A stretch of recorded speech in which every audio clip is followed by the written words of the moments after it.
ଭାଉଜ ଟିକେ ଶୁଣ କଣ କହିବ କି ଏଇଟା ତମର ରହି ଯାଇଥିଲା।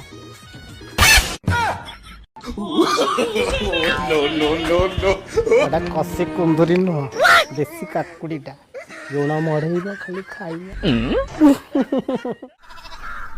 ଯାହା କଲା କଲା ଝିଅଟା କିଛି ଠିକ୍ କଲାନି। ଗାଁର ସବୁ ଇଜ୍ଜତ ମତ ତଳେ ପକେଇଲା। ଠିକ କହିଲ ଭାଉଜ। ଏ ଶଳାର କାଟିଦିଅ ହୁଇସିଲ ମାରି ଫୁଙ୍କୁଥିବ।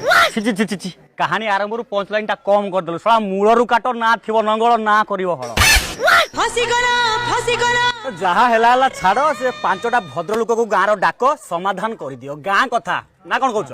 ଗାଁର ଇଜ୍ଜତ କଥା 5ଟା ଭଦ୍ର ଲୋକ କାହିଁକି ଡାକିବ? କନକ ଅପାକୁ ଡାକି ଦିଅ ସବୁ ସମାଧାନ ହେଇଯିବ ନା କଣ କହୁଛ? ହଁ ସେ କନକ ଅପାକୁ ଡାକ କନକକୁ ଡାକ।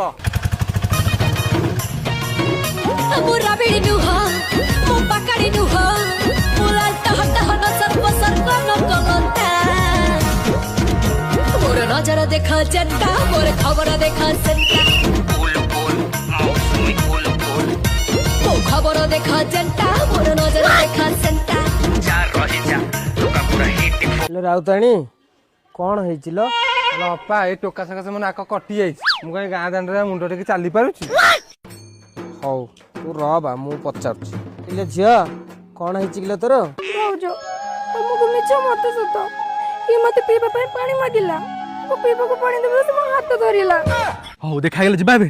ଯିବା ମାନେ ଗୋଟେ କିସ୍ଟି ଦିଅ। କିସ୍ ହେ ଖାଲି ହାତ ଧଇଲା ତ ଖରାପ ନଜର ବି ପକେଇଲା।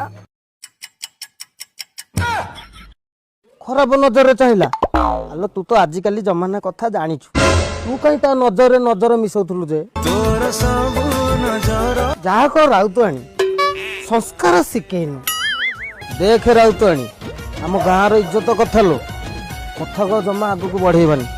ପୁଅକୁ ତାଙ୍କ ଗାଁରେ ଛାଡ଼ିଦବା 5-7 ଦିନ ଯାଉ ତାପରେ ଦେଖିବା କଣ ହଉଛି ଆଉ ନା କଣ କହୁଥିଲ? କନକ ଇଏ ଯାହା କଲୁ ଠିକ କଲୁ। ଏ ଗାଁ ଲୋକ ମୋ ଝିଅ ବିଷୟରେ କଣ ଭାବିବେ? ଆଲୋ ଆଲୋ ଆଲୋ ଗାଈ ଗୁହାଳରେ ଷଣ୍ଢ ପଶିଗଲା ଗାଁରେ ବସିଲା ମିଟିଂ। ଆଲୋ ଗାଈ ଗୁହାଳରେ ଷଣ୍ଢ ପଶିଗଲା ଗାଁରେ ବସିଲା ମିଟିଂ। ସବୁ ଦୋଷଶଳା ଷଣ୍ଢକୁ ଗଲା ହେଲେ ଗାଈ କରିଥିଲା ସେଟିଂ ଲୋ।